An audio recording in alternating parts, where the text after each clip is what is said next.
बिस्मिल्लाहिर्रहमानिर्रहीम। प्यारे बच्चों अस्सलाम वालेकुम। ऐसे बच्चे जो उर्दू के नए नए अल्फाज पढ़ना और लिखना सीख रहे होते हैं लेकिन वो जल्दी भूल जाते हैं, तो अब उनको परेशान होने की ज़रूरत नहीं है। हम एक ऐसा तरीका लेकर आए हैं जिसकी वजह से आप नए नए अल्फाज हमेशा याद रखेंगे। तो आइए शुरू करते हैं। ये देखें, अलिफ, अलिफ के ऊपर लगाई मद, तो ये बन गया अलिफ मद आ।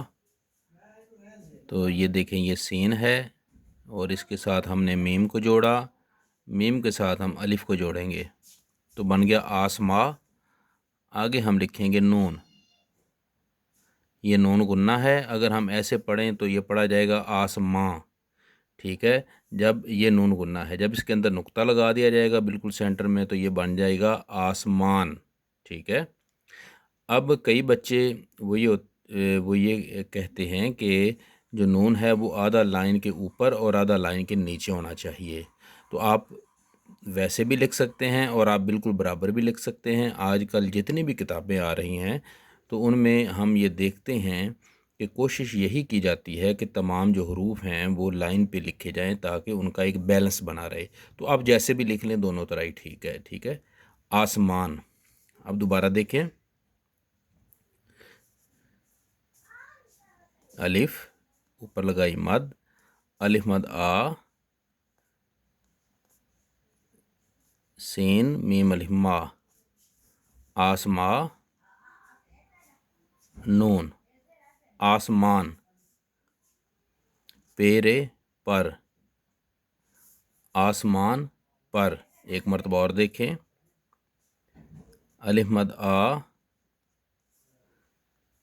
सीन मीम अलिफ मा, आसमा, नून, आसमान, पेरे पर, आसमान पर, ते अलिफ ता, रे और ये बड़िए तारे। एक मरतबा और देखें, अलिफ मद आ, सीन मीम अलिफ मा, आसमा, नून, आसमान, पेरे पर, आसमान पर, ते अलिफ ता, रे बड़िए तारे, आसमान पर तारे, आसमान पर तारे, हे ये